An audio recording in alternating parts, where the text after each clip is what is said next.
The Greater Benoni Child Welfare has been forced to close its doors. The NGO says it hasn't been paid by the Social Development Department. Well, we're joined now by the organization's director, Elsie Labuschagne. But before we speak to her, let's take a listen to what the spokesperson for Gauteng Social Development Department told my colleague Shahan Ramkisoon earlier today.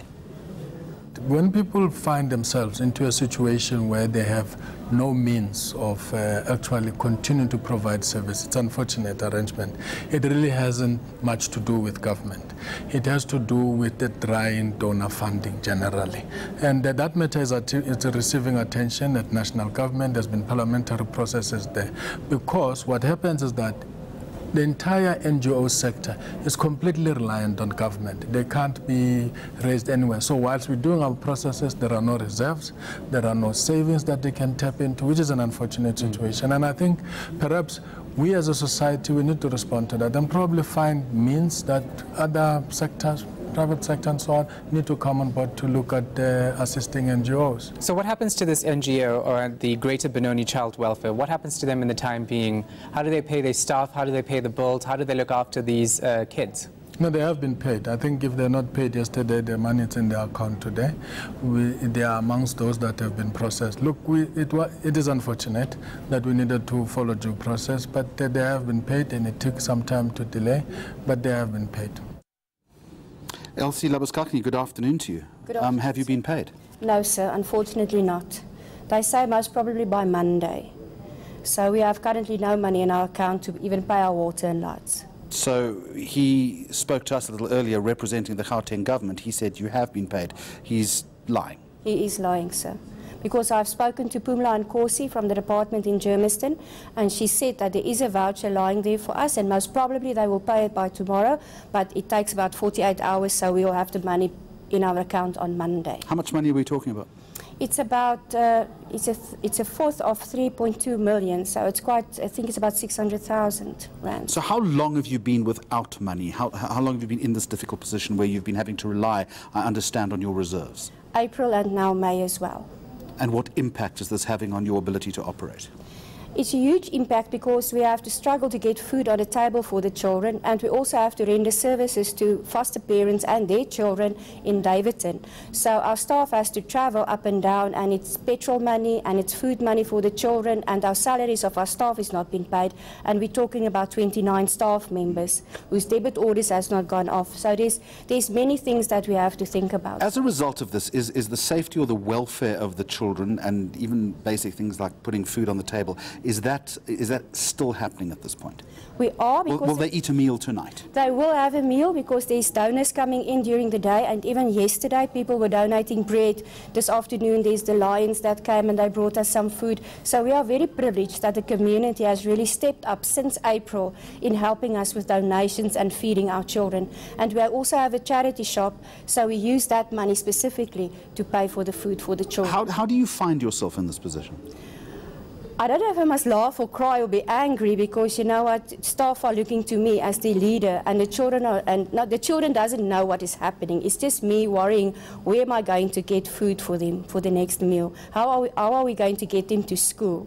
So it's really difficult. Approximately 20 children, I understand. Yes, yes. That are living on the premises, but there's a wider outreach as well. Yes, we have a wider outreach. We serve about 1,266 families in Davidton and Benoni with other services, and we have got 8 social workers that's rendering those services. So we have groups in the community, and we have support groups, so all of this is happening.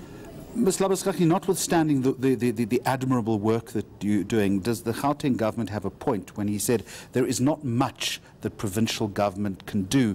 It's funding ultimately comes down to donation.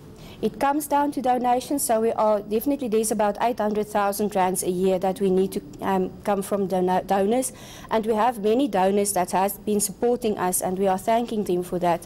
But still, we need more donors to come in and assist us. Usually we had, funds coming from the National Lottery, but that also has now not been coming because I think they also have financial difficulties or they're supporting other organisations.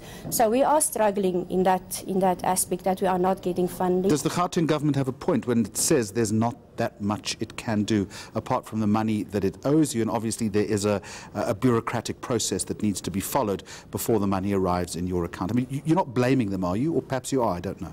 I'm not blaming them, but they must really look at the salaries specifically that they pay towards the social workers, because they pay us 134,000 per social worker, where their entry-level social workers are earning more than 200,000. And we actually do more work, if I can say it, in Benoni specifically, than what they do. Our caseload is much higher.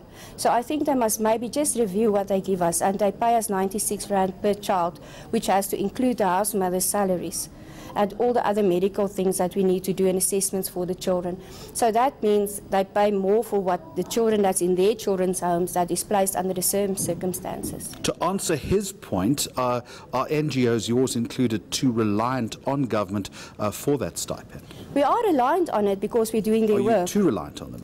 I think that's the point that he was making. I think we are, but they have created that. They have created to say, but we are going to pay you money to render statutory services. And they have been paying us, but not enough, unfortunately, because our core function was to render services to the community. And then they came in and said, please help us with statutory services, which we have done.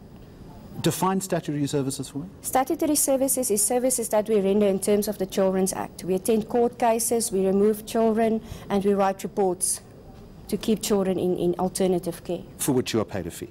Yes. When you've approached the Gauteng government about not getting the money into your account, what have they said to you? Is it simply a procedural issue? Well, since 3 weeks ago, the person I've been talking to is kept on saying it will be in Monday. Then Monday, when it's not in, I will phone him back. Then he says, no, wait, it will be in on Thursday. And this process has now been going on. Has there been a reason for that? He has not given me a reason, sir. And you've pushed him for a reason? I have pushed him for a reason. He just continuously say it's from Germiston office.